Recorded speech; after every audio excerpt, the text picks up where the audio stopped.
السلام علیکم ورحمۃ اللہ وبرکاتہ۔ لیکچرار اسلامیات میل پیپر 2021 پارٹ 3۔ اس پارٹ میں ہم 20 سوالات کو ڈسکس کریں گے۔ آج کی ویڈیو کا پہلا سوال اور اس پیپر کا سوال نمبر 41، وہ حدیث جس کی ابتدا سے ایک یا دو راوی ساقط ہوں، ایسی روایت کیا کہلائے گی؟ یعنی ایسی حدیث کو کیا کہا جائے گا؟ تو اس کا جواب ہے حدیث معلق۔ اگلا سوال، جس کتاب کو صحابہ کرام کی مرویات کے مطابق ترتیب دیا جائے اسے کیا کہتے ہیں؟ اسے مسند کہا جاتا ہے، یعنی پہلے ایک صحابی کی تمام روایات کو نقل کر دیا، پھر اور صحابی، اسی طرح صحابہ کرام کے بعد صحابیات کی مرویات کو۔ تو اس کی مثال ہے جیسے مسند احمد بن حنبل۔ اچھا، یہ چند کتابیں لکھی ہوئی تھی۔ یہ جو اگلا سوال ہے اس میں یہ آپشن تھا کہ اس میں سے ابو الحسن ندوی کی کون سی کتاب ہے؟ ایک سیرت النبی کی کتاب تھی، تو اس کا جو درست جواب ہے تاریخ دعوت و عزیمت، ابو الحسن ندوی کی کتاب ہے۔ آیا صوفیہ کہاں واقع ہے؟ استنبول میں۔ اسلام سے قبل عربوں میں کس مذہب میں توحید کا پرچار تھا؟ اسلام سے قبل عربوں میں حنفیت میں توحید کا پرچار تھا، دین حنیف جسے کہا جاتا ہے۔ ایمان کی کتنے شاخیں ہیں؟ پیپر میں آپشن نان آف دیز والا ٹھیک تھا۔ ایمان کی 70 شاخیں ہیں۔ تورات کے معنی کیا ہیں؟ تورات کے معنی ہیں قانون، اور قانون کا لفظ آپشن نہیں تھا وہاں پیپر میں، نان آف دیز، یہ درست اس کا جواب ہے۔ حدیث کے مشکل الفاظ و کلمات کی تشریح کیا کہلاتی ہے؟ اس کو غریب الحدیث یا غرائب الحدیث کہا جاتا ہے۔ خلق قرآن کا عقیدہ کس کا تھا؟ خلق قرآن کا عقیدہ معتزلہ کا تھا۔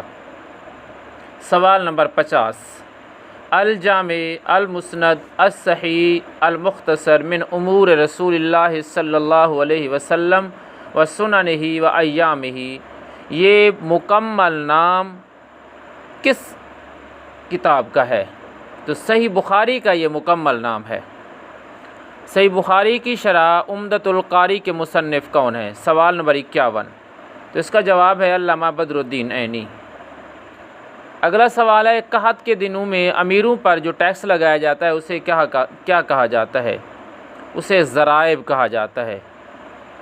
اگلا سوال ہے، مجبوری اور مخصوص حالات میں جو ٹیکس لگایا جاتا ہے اسے کیا کہا جاتا ہے؟ تو اسے نوائب کہا جاتا ہے۔ مزید اگر کسی کے پاس اس کی وضاحت ہو تو کمنٹ باکس میں ضرور بتائیے گا۔ خراج کن لوگوں سے لیا جاتا ہے؟ تو خراج غیر مسلموں کی زمینوں پر جو ٹیکس لگایا جاتا ہے اس کو کہا جاتا ہے۔ ہندو مت میں ویدوں کی تعداد کتنی ہے؟ سوال نمبر 55 ہے یہ۔ ہندو مت میں ویدوں کی تعداد 4 ہے، رگ وید، یجر وید، سام وید اور اتھر وید۔ اگلا سوال، خلفائے راشدین میں سے سب سے زیادہ عرصہ خلافت کس کا ہے؟ تو اس کا درست جواب ہے حضرت عثمان غنی رضی اللہ تعالیٰ عنہ، یعنی تقریباً یہ 12 سال کے قریب انہوں نے خلافت کی، 12 سال سے 12 دن تقریباً کم بنتے ہیں۔ اور اسی طرح ترتیب آپ اس طرح یاد رکھیں گے، حضرت ابوبکر صدیق رضی اللہ تعالیٰ عنہ کا خلافت کا دورانیہ 27 ماہ سے کچھ زیادہ ہے۔ حضرت عمر فاروق رضی اللہ تعالیٰ عنہ کا دورانیہ خلافت 10 سال 6 ماہ اور چند دن ہے۔ حضرت علی المرتضیٰ رضی اللہ تعالیٰ عنہ کا دورانیہ 4 سال اور 9 ماہ ہے۔ اگلا سوال، قبل از اسلام ایران میں کس چیز کی پوجا کی جاتی تھی؟ تو وہاں جو آپشن تھے نان آف دیز والا آپشن ٹھیک تھا، ایرانی آتش پرست تھے قبل از اسلام۔ درج ذیل میں سے شیخین کی اصطلاح کن کے لیے استعمال ہوتی ہے؟ یہ سوال تھا فقہاء کے لیے، محدثین کے لیے، صحابہ کے لیے۔ تو آل آف دیز کا جو آپشن تھا وہ ٹھیک تھا، یعنی صحابہ کرام میں شیخین حضرت ابوبکر اور حضرت عمر فاروق کو کہا جاتا ہے۔ اسی طرح حدیث میں شیخین امام بخاری و مسلم کو کہا جاتا ہے، اور اسی طرح شیخین کا لفظ فقہاء کے لیے بھی استعمال ہوتا ہے۔ تو آل آف دیز والا آپشن درست تھا۔ ہندوستان میں صوفی ازم کی ابتدا کب ہوئی؟ تو اس کا درست جواب ہے ہندوستان میں صوفی ازم کی ابتدا 8 ہجری میں ہوئی، لیکن اس کو عروج 10 ہجری میں ملا۔ آپ گوگل پہ جا کے سرچ کریں تو 10 ہجری کو عروج لکھا ہوا ہے، اس کی ابتدا 8 ہجری میں ہوئی۔ اگر کسی کے پاس کوئی اتھینٹک اس حوالے سے سورس ہو تو وہ شیئر ضرور کرے۔ آج کی ویڈیو کا آخری سوال ہے، بر صغیر میں پہلا ترجمہ کس زبان میں ہوا؟ تو اس کا درست جواب ہے بر صغیر کا پہلا ترجمہ سندھی زبان میں ہوا۔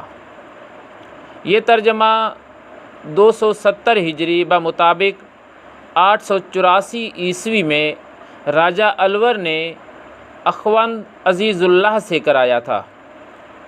اخوند عزیز اللہ کا تعلق سندھ کے گاؤں مٹیاری سے تھا۔ اگلی ویڈیو تک اجازت دیجیے، اللہ حافظ۔